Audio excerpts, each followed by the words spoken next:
Welcome to Voices from the Bench, a dental laboratory podcast. Send us an email at info@voicesfromthebench.com or look for us on Facebook at Voices from the Bench. Greetings and welcome to Voices from the Bench. We are at episode 83. My name is Elvis. My name is Barbara. How's everybody doing? We have a bit of a longer episode today.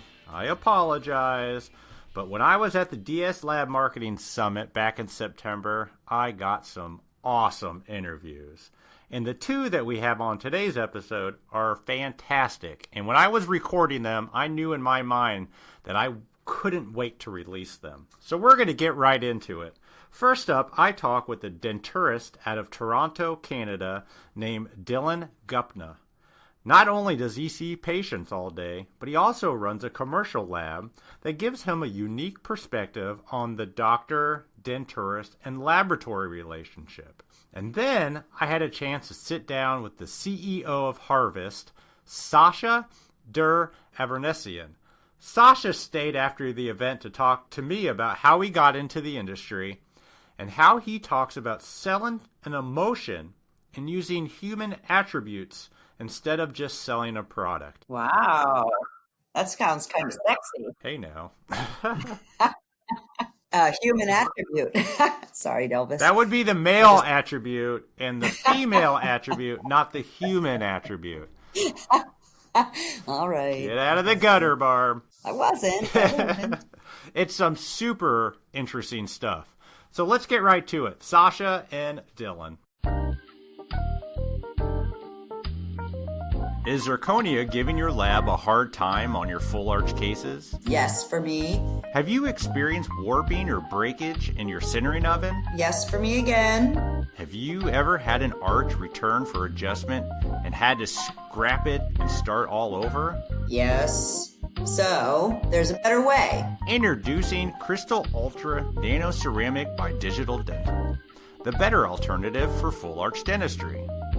A Crystal Ultra arch is 60% lighter than a zirconia arch, is easily adjusted chairside, and can be milled on a 1-to-1 basis with no centering required. That saves you, 10 to 12 hours right there?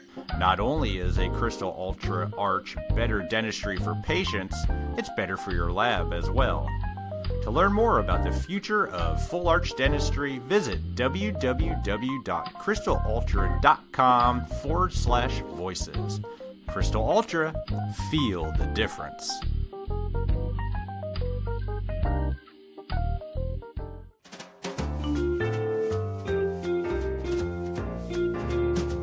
Voices from the Bench.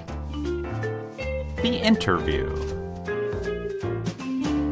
I can't see your name tag, so I don't know your name. Dillon Guppta. Dillon Guppta. That's it. Dillon Guppta. That's you know, I sat with Dillon Guppta during lunch at this DS Lab Marketing Summit, and I found out you are a denturist. Exactly. From Canada. That's it. So I have to ask you, what the hell are you doing in a lab marketing summit in Charlotte, North Carolina? So I have a very unique situation. I practice clinically as a denturist, but I also have roots invested in a commercial lab. Now, the benefit of that is my workflow is completely clinical, essentially. I don't do any of my lab work, and that's the way I've structured it. Really? I outsource all my lab work to my lab. Is that in-house or? It's its own offset location, offsite.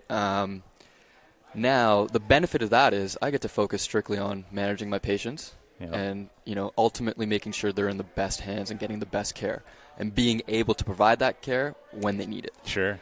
If I'm caught up with my lab work, then it's really juggling my time. And right now, with the amount of patients I see, it's just easier to have, my roots here and then someone else in the background doing that stuff for me, and then we kind of work together. I get that. We have removable technicians at my lab, and I see how hard they work, and I couldn't imagine them having to see patients in between all that. That's a lot. So going back to your question, why am I here? Yeah, why?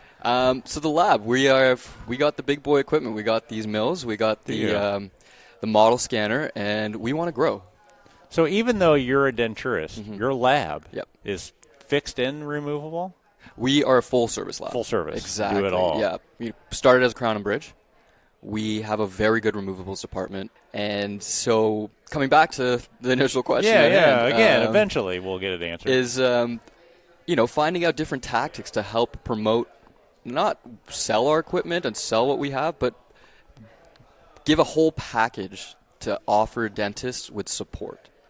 We have a lot of huge commercial, big operation labs, 300-400 plus. In Canada. Yeah, I think I met a few of them. And, they're big. It's an assembly line. You don't know who's doing what and where. Mm-hmm. Whereas with us as a boutique lab, you're talking to a human at the end of the day, and we know the progress of the case. We know if an error's happened. We can already anticipate if something's going to happen clinically, chairside, right? Sure. So we have that leg up in the sense that 24/7 support, even though it's not 24/7, right? That's kind of what it is, because you can call us. I can be in North Carolina. I can get calls from the doctors I work with. You know what I mean? So why am I here? To help grow and to learn, marketing. And to be honest, I am so impressed with today. It's been a blast. I was telling some ladies earlier, I couldn't wait to come here. It's been like a month. I've been waiting. Yeah. I think I'd be coming every year. But you're not a marketing guy. No. Do you do the marketing for the lab? So I'll be taking on the sales role, exactly. So you're going to be a denturist and a marketing. Mm-hmm. Interesting. Mm-hmm. And so I have no sales background. I have no marketing background. But as a denturist, I sell a product to my patients. So I have that knowledge base there, I suppose. And so I'm utilizing that, and I'm utilizing what I'm learning here in all these different lectures. And I'm sure every dentist and every denturist, you have to have some sort of sales. Exactly. Because you're trying to sell a treatment plan. Exactly. And while it's not like you're just selling a product, you're selling a quality of life.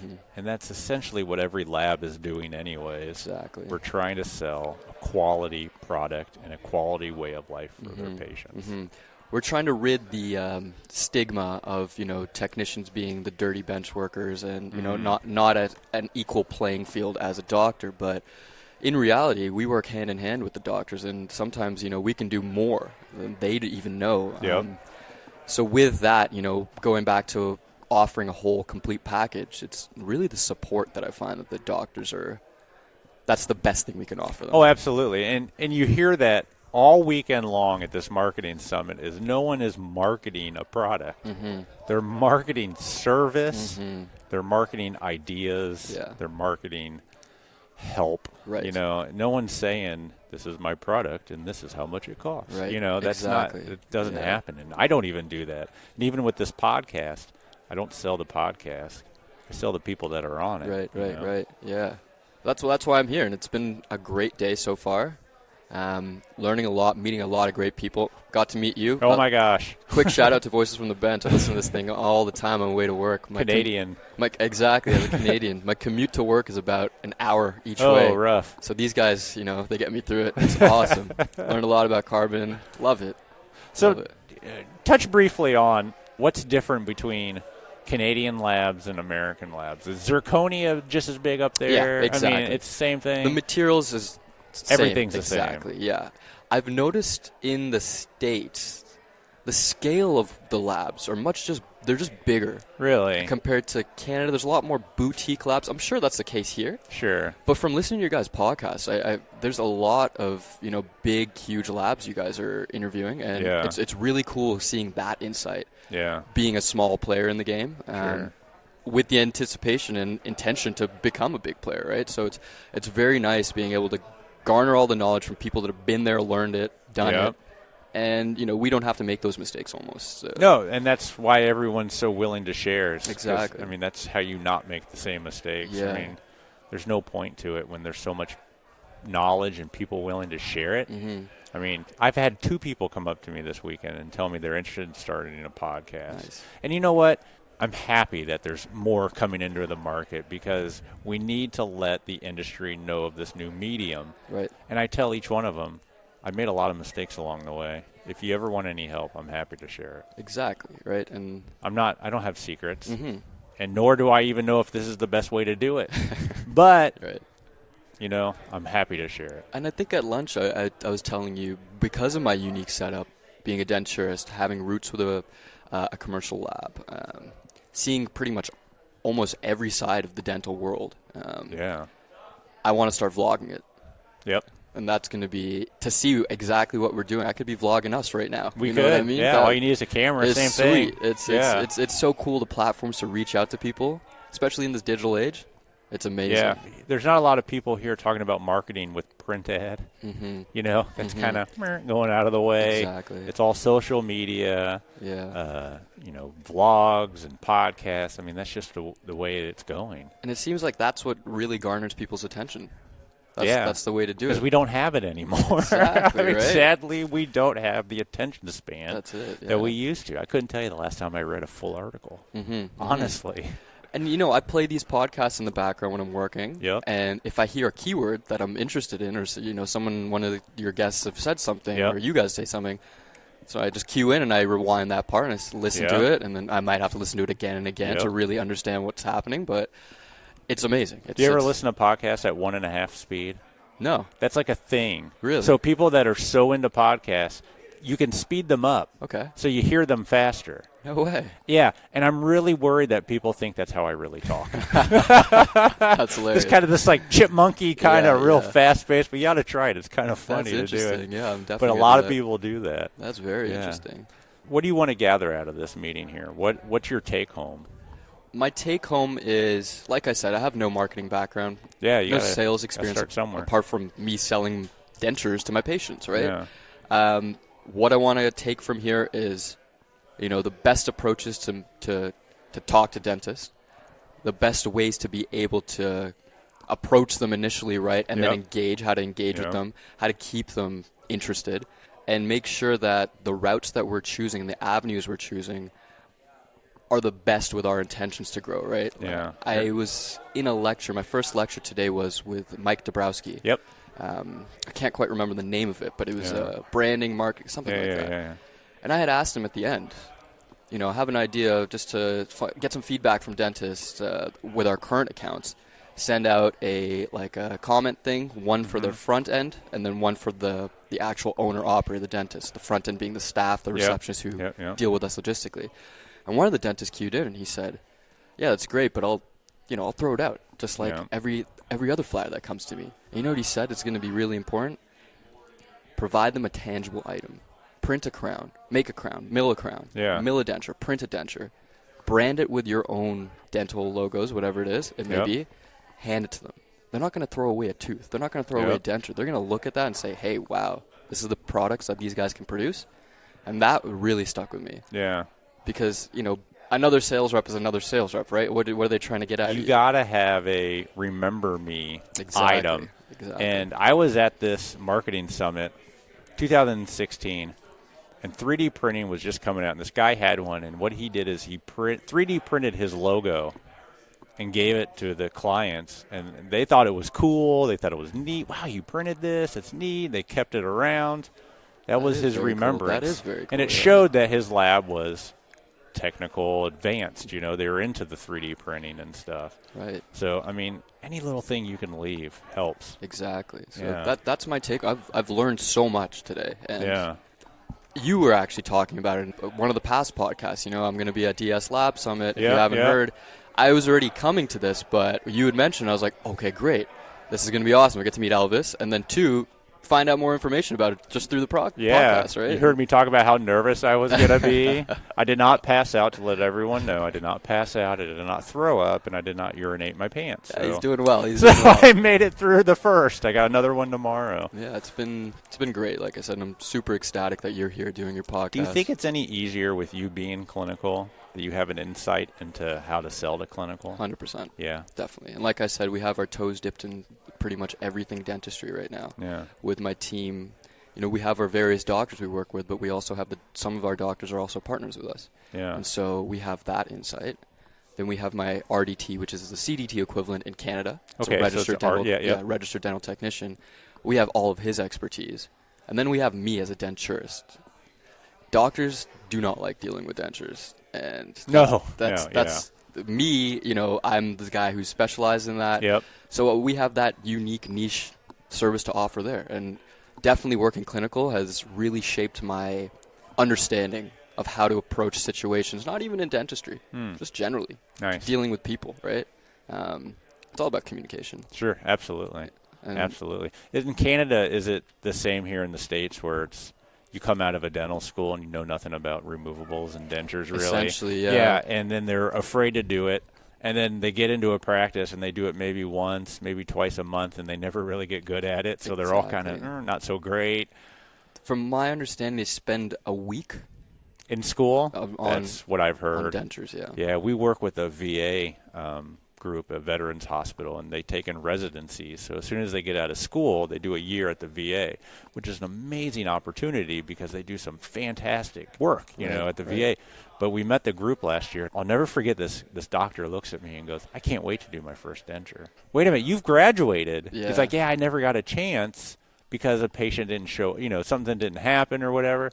It's how the heck did you get out of school? It makes no sense, right? And it blows my mind. You guys are great at, you know, crown and bridge. You guys are great at ortho. You guys can do everything else, but when it comes to something that's removable, so funny. It's dumbfounded. And it's gonna be, I think, very soon the biggest part of our industry. Already in my lab, I can see removable outgrowing fixed. Interesting. And I think that's going to continue as the population ages. Right. As insurances continue to hurt the field and, you know, restorative is not as popular as just removing, you know, I think it's going to be huge. And I think denturism, we're big fans of them on the podcast. I think it's needed everywhere. I was telling one of the other people that was sitting with us at lunch that you had a couple denturists on. And it was cool because we got to see, you know, the big scale. I think the gentleman was from the West Coast. There was Todd Young. I don't remember their locations. One was Rhode Island or something. Todd Young was Oregon, I think. Okay, yes. And he was fascinated because he owned a clinic that employed dentists and other people. I mean, he was like a big deal, right? And then you had Patrick Allen, who I think is in Maine. Right. Who just him and his wife do it. Exactly. And he does all the work at 3 a.m, you know, and it's just the two sides of it and how it all kind of it's the same, but it's not, and it works. Exactly. You know, and it was very, very cool getting the insight from the gentleman in Oregon because his structure is so unique and it's so different. And, you know, the gentleman in Maine, it's a very common structure that is. So it was cool also just understanding how he's dealt with it. Yeah, you picture, like, Denturist kind of working in their little shop by themselves, being shunned away. Right. And then you got Todd out here employing probably half the city. Yeah. You know, just killing it. Yeah. It's really neat. That's awesome. Yeah. It's interesting that denturists in America aren't as prominent. Or, you know, you were saying, or so the gentleman next to us at lunch said 11 states. That's insane. What are the other 39 states doing? You know what they're doing? They're losing patients willing to drive.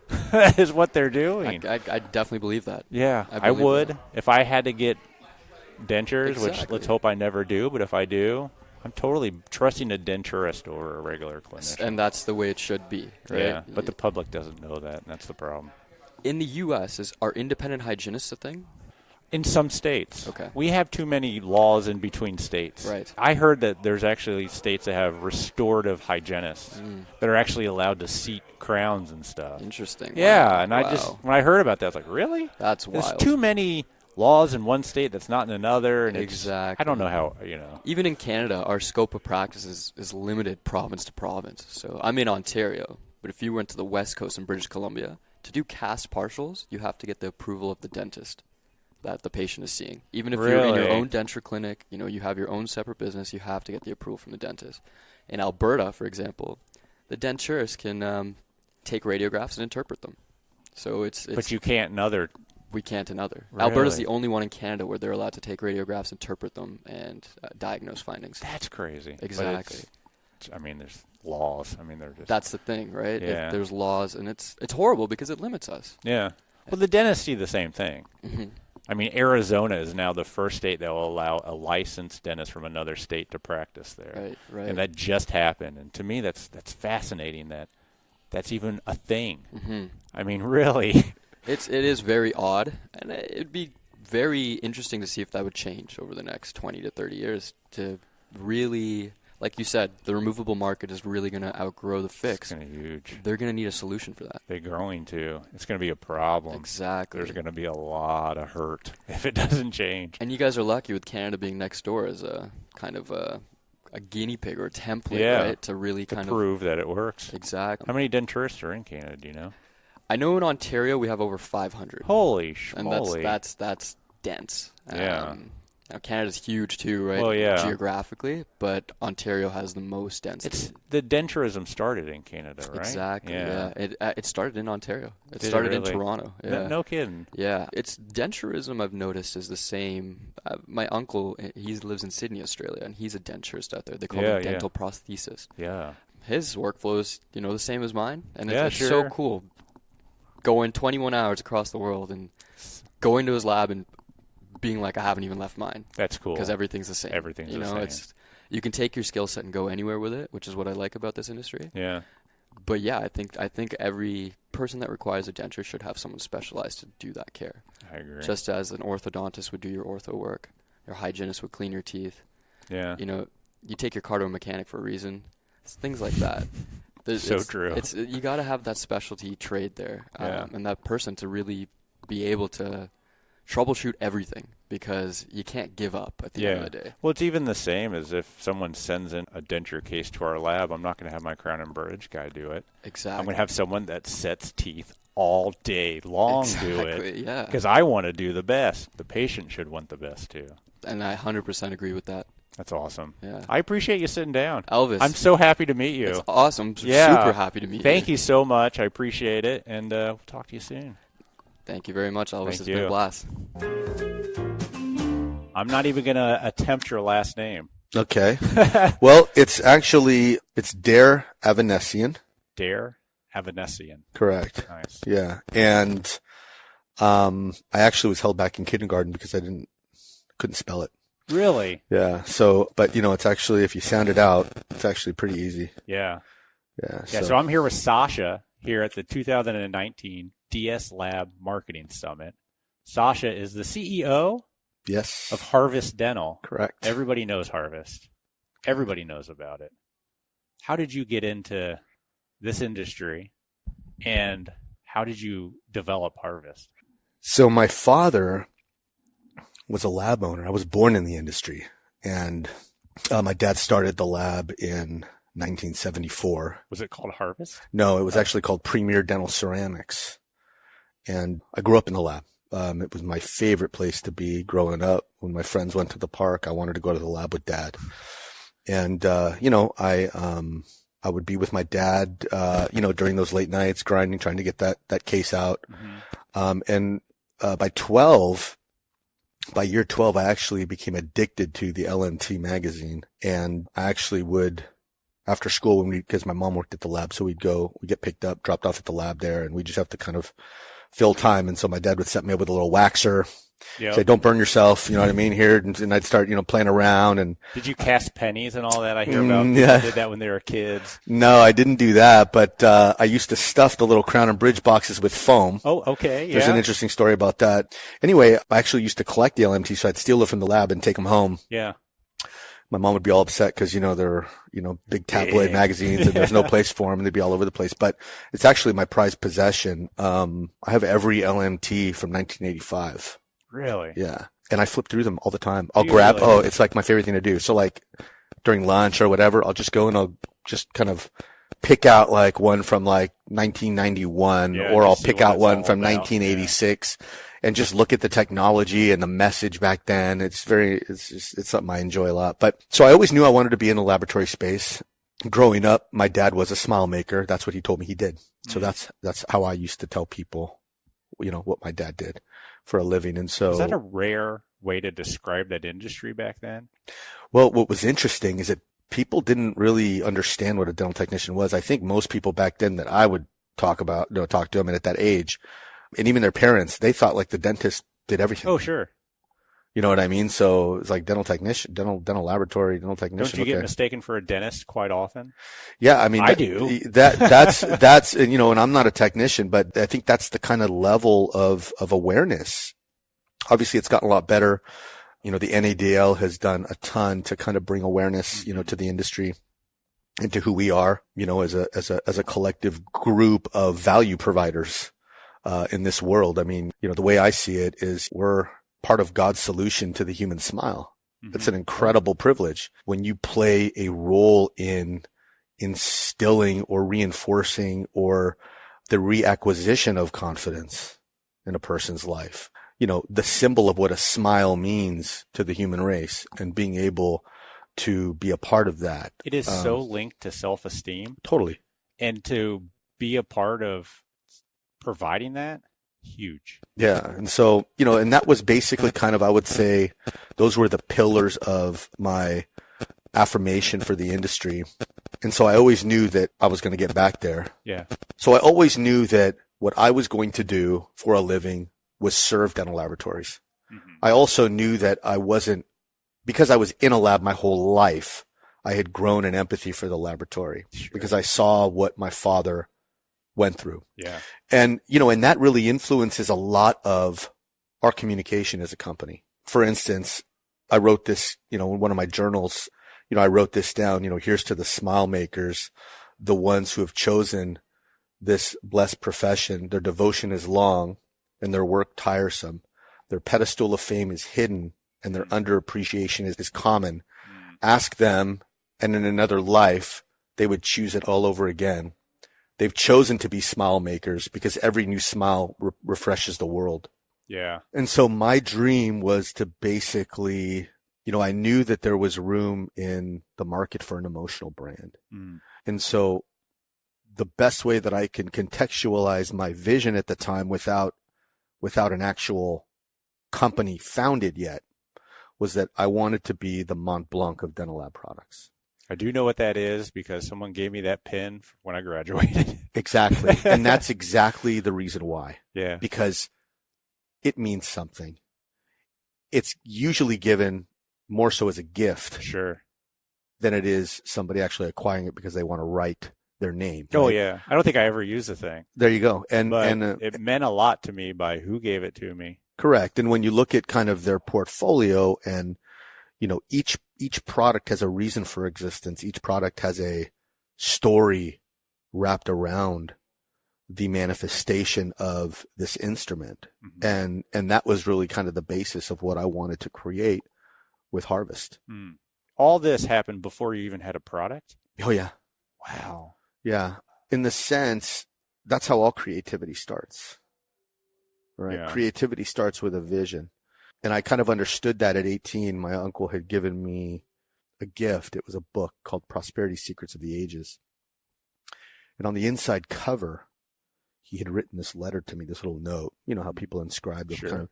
And to this day, it's probably one of the most inspirational pieces that has never left my side. And even in my darkest moments as an entrepreneur, because we all have them, that has been something that I have been able to go to remind myself. Really?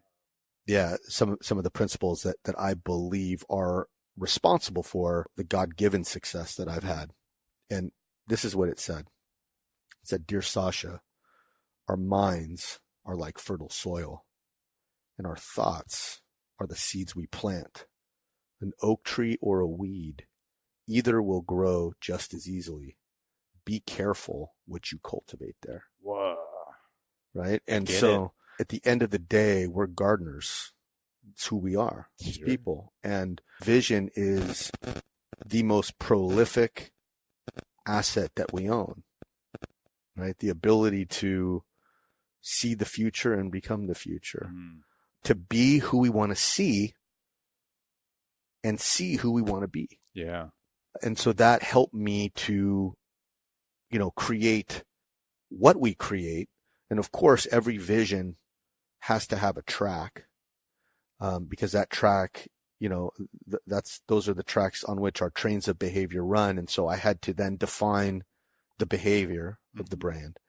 And then ultimately, develop products that follow the purpose, not the purpose following the product. I hear you. if that makes any sense. It does. So how did you determine which products are going to follow? So ultimately, obviously it's been developed over time, Mm-hmm. but we have a kind of what I would call an operating system of product development, because the products are the result of an expression, but the products have to authentically tell the same story. Mm-hmm. And so we have to have a methodology that keeps us accountable to that story. When we develop a product, basically we go through a 3-step process. Vision, obviously. And the vision is never for a product per se or a category. It's actually about an attribute, a human attribute. Vision to me is about attributes, right? It's identity formation. And it starts with me as the visionary, right? It starts with the visionary. Sure. And ultimately, I can't pretend to be somebody that I'm not, right? Mm-hmm. And so what we do is we have a vision for an attribute, and then we try to find a category where we can exploit that attribute, a category that has room for us. Mm-hmm. And then what we'll do is we'll study the conventional behavior of the products in that category, and with the goal of creating a value disruption in the category. What do I mean? Let's take our best-selling product, Super Peg, which is a big, big seller for us. Sure. We use it ourselves. Okay. So thank you. And so ultimately what happens there is, right, we have a drawer of attributes, right? And I'll actually start from the very, very beginning, since you asked the question. Branding is about self-awareness, Mm-hmm. right? It's understanding what we ourselves are attracted to, reverse engineering those human attributes that attract us, understanding them, identifying them, and then reverse engineering them. And those become our brandable assets to the world. That's what we deploy. Why? Because if you're attracted to a human attribute, that means that's who you are. I get it. You may not even be Aware of it. Yeah. Or even operating in it, right? You may be attracted to generous people, but you yourself may not be generous. I get it. Yeah. Right? And so there's a kind of a self-awareness and a questionnaring exercise that goes on there, and it's very introspective. And so, and a lot of times I find a lot of this unearthed in my journaling. You know, I journal in the morning and I just try to understand myself, right? Because the better I understand myself, the more valuable I'm going to be to somebody else. And so one of the things that a human attribute that attracts us is to be refreshed. I enjoy the feeling of refreshing. Who doesn't? Right. And so it's right. And so Yeah. that becomes an attribute that I will attach to the brand. That becomes my brandable attribute. And so we have a drawer of them, right? Generosity, humility are the two most attractive human attributes there are. You know, being trustworthy is an attribute. Being empathetic is an attribute. But, right? All of the things that attract us to people. If you're attracted to those things, you have to understand them. So, you know, it really starts with understanding why you're attracted to people and to things. The moment you grab that attribute, now what we have to do is we have to execute it somehow, right? We have to take the vision, which is we want to be refreshing, Sure. and we have to find the category where we can exploit that attribute and manifest it. So when we look for product categories, right, what we're looking for is mountains and molehills. Okay. Categories that are established by a strong market leader. They have strong market leadership. In other words, there's a company that has staked claim to that category. They're standing on the top of the mountain. They've got their flag, right, waving, strong and proud. Those are the categories that we stay away from because we know that there's no space for us there, right? Which is why Harvest will never get into zirconia, because zirconia is not a category we feel we can disrupt. Yeah. We get asked about it all the time. Really? Because, you know, we're a market leader in provisional and digital denture, you know, space with regards to pucks. And so, right, it's only natural that, you know, we get asked the question, well, where's your zirconia? And the truth of the matter is that building a brand is more about no's than it is about yeses. You have to be incredibly focused. You know, we have a brand on the West Coast called In-N-Out. And I don't know if you're familiar with In-N-Out, but there's a reason why In-N-Out is In-N-Out.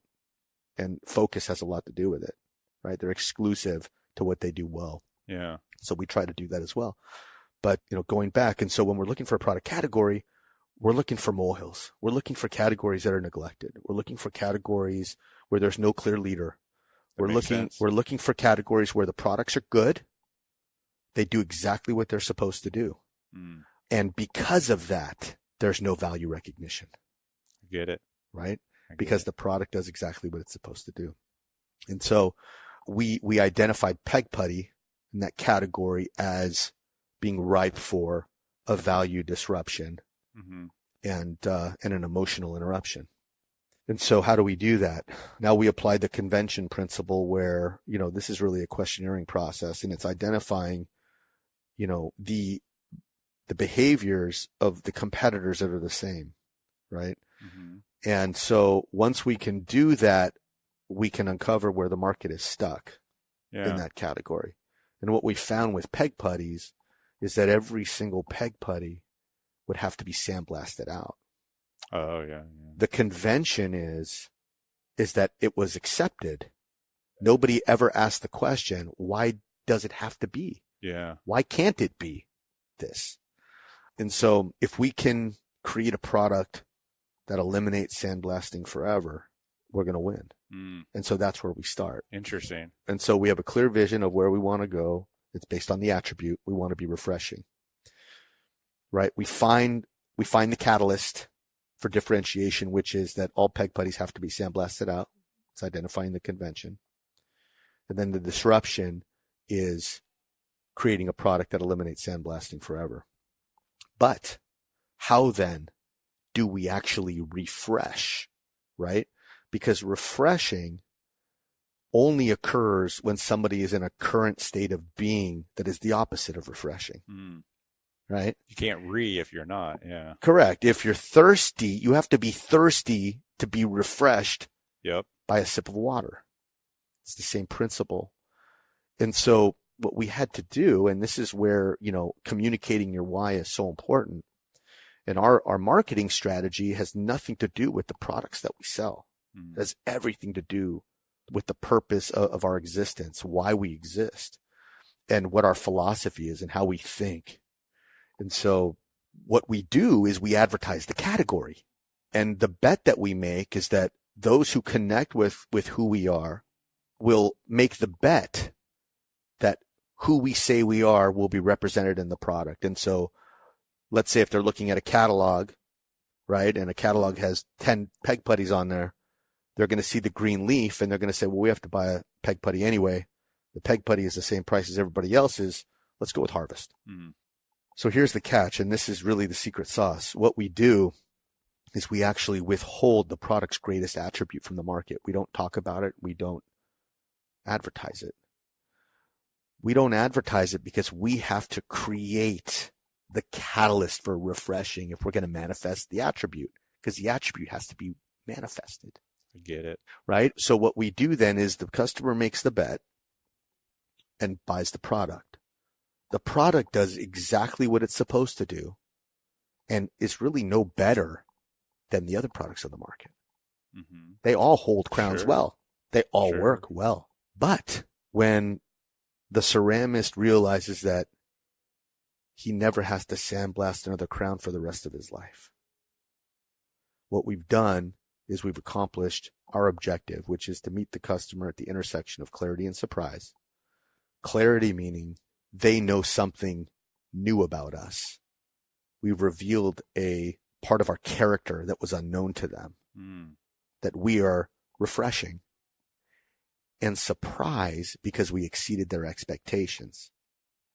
And there's a big difference if I tell my wife, hey, sweetie, by the way, I washed the dishes for you, versus her finding out when she goes downstairs and I'm off to work that I washed the dishes for her, especially when I don't wash the dishes all that often. Yeah, I hear you. I know exactly what you're saying. Right? It's amazing that you're able to almost have the customer discover it on their own And to get that sense of, That's the key. oh my gosh. Yes, exactly.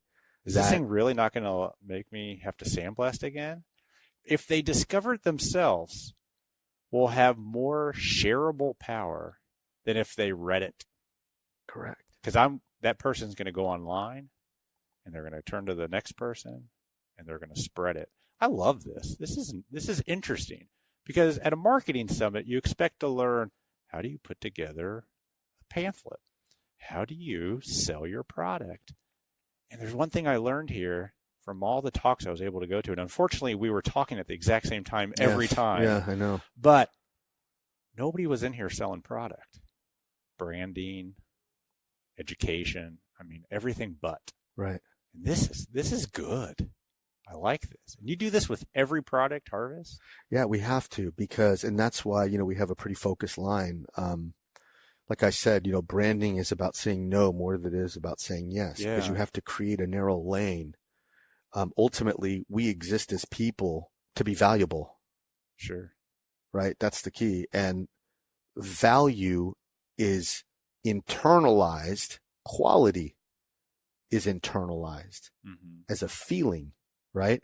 Example, let's say you're using Super Peg and you love it, but ABC Dental Lab down the road, they use Super Peg and they hate it. How do I quantify quality in the middle? Am I a quality product or am I not? Does that make sense? Everyone's going to have a different view. Everybody's going to have a different view of it. Sure. And so quality is ultimately defined by the person who is using the product. I can't say with integrity that Harvest products are the best. I get it. I can't. Just down at lunch, me and some technicians had not a debate, but a discussion of 3Shape versus Dental Wings versus Sirona in lab. We all had our opinions. Right. You know what? They all do the same thing. Right. Right. And most products do. Yeah. And so, quality for us is a feeling. And so the quality of the product was not that you don't have to sandblast the crown. The quality of the product was the tickle that they don't have to sandblast the crown. Yeah. The emotion of them learning they never have to sandblast the crown. Correct. You don't stand at trade shows and announce, you don't have to sandblast ever again. No, we don't. And, and the product, obviously it's reached, market leadership status. Sure. And it's a global, and it's a global product now. And so now we can, and we do sometimes, but at the end of the day, when we initially, and this is just recently, I think, but, looking back, if somebody asks me, well, what's different? I'm going to tell them. I'm not going to say, well, buy the product and find out for yourself. You know what I mean? That's a big leap for a lot of people. What I'm really referring to is our marketing communication. So that would be an example of how we would kind of develop a product around a brand attribute. That's great. The other thing that's very, very important is territory branding. In other words, taking the customer to an experience where your vision is, right? So if our vision is experiential, because attributes are experiential, we experience them. We want to put the customer into the territory of refreshing. And a perfect example of this would be, Corona. Corona does an incredible job with regards to territory branding, right? They take you to a beach. Oh, I see where you're going. Yeah. Right. And so when you go to the beach, when I go to the beach, I order a Corona. It's no different than a Budweiser, right? But there's something about the territory that they've communicated that I connect with. Sure. And I experience their contextual communication when I have a Corona at the beach. I can't explain why. Yeah. It's just the truth. They framed it for me and I bought it. Yep. They set it up. Right. But it also gives you that sense of the beach when you're drinking a Corona. Correct. At home. Relaxing, all those attributes that are attached. Or just at a restaurant in your hometown with no beach near. That's right. It still has that. It's the beach feeling. And that's exactly right. And that's what you're selling. Yeah. That's awesome. Yeah. Well, no wonder they invited you here to speak. Well, first off, I just, I love the podcast. Thank you. I'm honored that, you had asked me to come on. I think you and Barbara do an incredible job of connecting to the audience. I think both of you, within your own unique personality sets, really are it's a great vibe, and you have your own feeling that you exude to the marketplace. And so, and I know a lot of my friends listen to the podcast, and I think that it's really growing, and really, for you to do this is a ton of work. I mean, I look at what you've had to do even here. I mean, you're speaking 2 lectures, you're just you're just squeezing the resources at this show, people, and you're squeezing the value out of as many of these people as you can. I try. Yeah. And that's hard, because I know you're like wearing, you got your headphones on, you're walking in your lecture, and it's like, it's crazy. And so I want to commend you for that. Thank you. And I think that the industry needs a voice. It needs a voice. And I believe that you are meeting that need at the moment. I always appreciate the compliments, but even I tell everybody, Barb and I are just here asking questions. Yeah. It is the industry itself, that yourself included now, that will come on and just share whatever they know openly with anybody. It connects us better. It makes us more powerful as an industry. It makes us more relevant in the industry the stronger we are together. Mm-hmm. And that's all we're trying to do. Mm-hmm. And to be invited to events like this, to be able to meet people face to face. I love this face to face, because when you do it remotely, it's not as great. You don't get that really nice feeling. Human touch. Exactly. And even if we just sit down for 20, 30 minutes, right, what you've just explained was so powerful. It means a lot. It's amazing. It's amazing. And I thank you as a lab for not coming out with another zirconia. I don't need more options. The market is flooded. Yeah. I appreciate that. No, yeah. And thank you. And again, right, when you look at branding, right, it really, again, it's about reverse engineering how you feel. And so for me, I agree. That's why I don't do it. Yeah. Because there are things in my life that I just don't need another one of. No. I don't need more complexity and confusion. Yeah. Right. And one of the pillars of branding is about understanding that you are unique, that you were born with a thumbprint. Mm-hmm. And that thumbprint is God's promise to you that you are exclusive, that you have no competitor, that you are unique in all of creation, past, present, and future. And with that, there's a responsibility, and that's to be valuable in a way that can only be delivered by you. And so that's very, very important. And so if we exist to be valuable, right, we already, and that's really what branding is, right, is being more valuable than what you do. That's all you're doing. You're just being more valuable than what you do as let's say, making teeth. You have to be more valuable. And so, what's interesting is, in lab circles, and especially a lot of the conversations I find myself in, there's a lot of talk about loyalty these days, and more specifically, the lack of loyalty.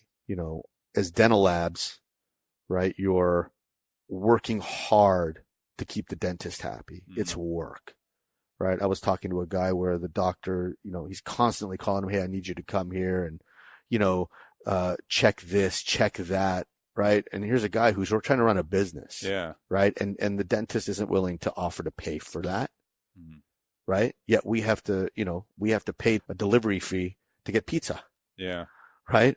And so labs are working hard. They're trying to they're producing a good crown at a good price with good service, while trying not to take it too hard on the chin. Sure. And then the next thing you know, the wind blows and the dentist is gone. Yeah. They get a pamphlet. They get a mailer. Yeah. Whatever. Oh, yeah. And they're gone. Yep. And fear sets in. And all of a sudden, even worse, hope leaves. And now you've got a guy who he's struggling with what to do. He's confused. He doesn't have an answer.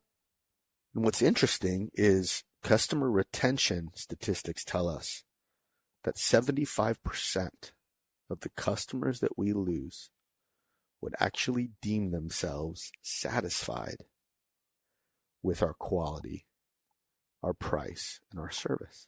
Now, if that's the case, Why did they leave? Why did they leave? You see, they were with us because we were good enough, but they left us because we weren't sticky enough. And what does that tell us? It tells us that good enough isn't good enough. Good enough is actually the lowest common denominator in a value trade, right? Sure. They're giving you money. You better just give them what they paid for. That's good enough, right? Yeah. Crowns aren't sticky. That's the lesson. Human emotions are.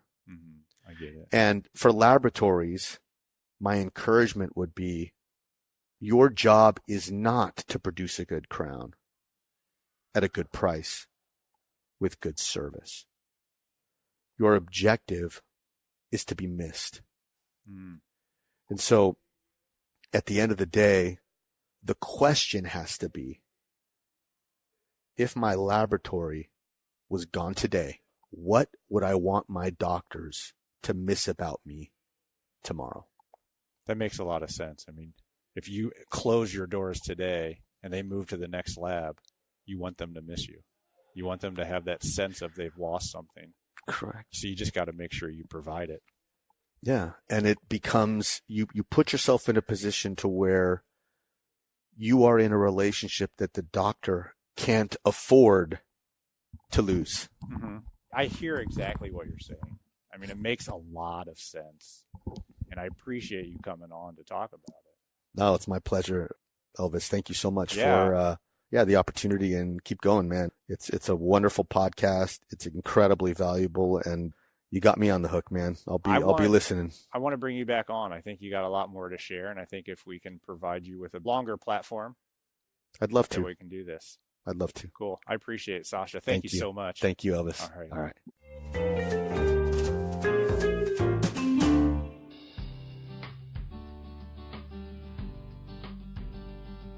Let's talk about multi-layer zirconia. It is truly a game changer.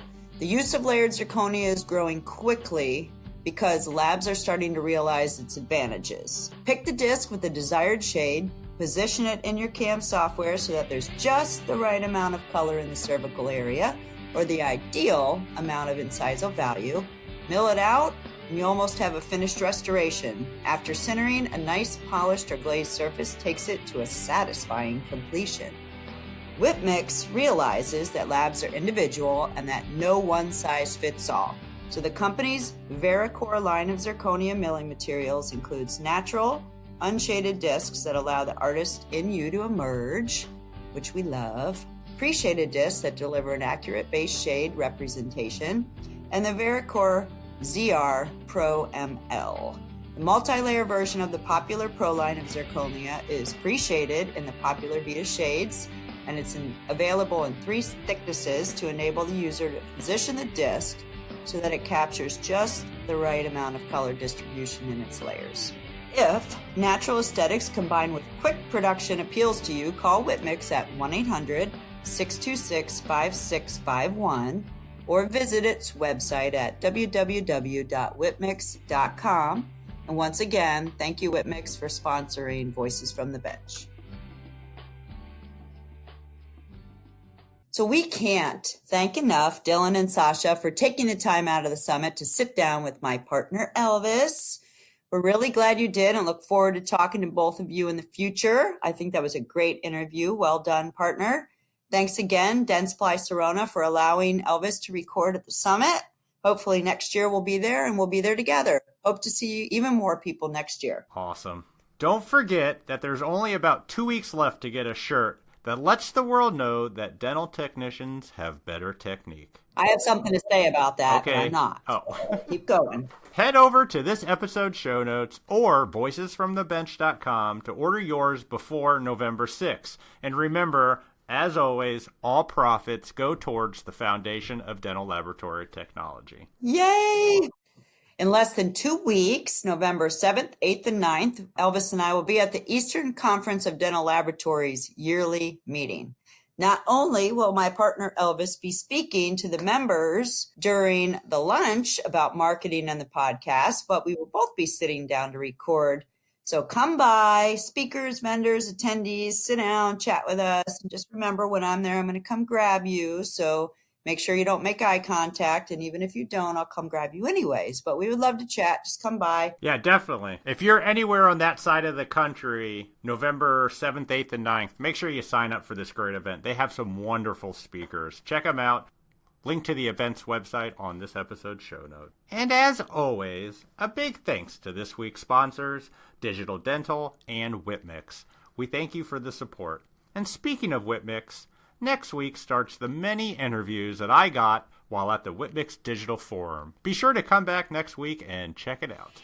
All right, everybody. That's all we got. We'll talk to you next week. Have a good one. Bye. Bye.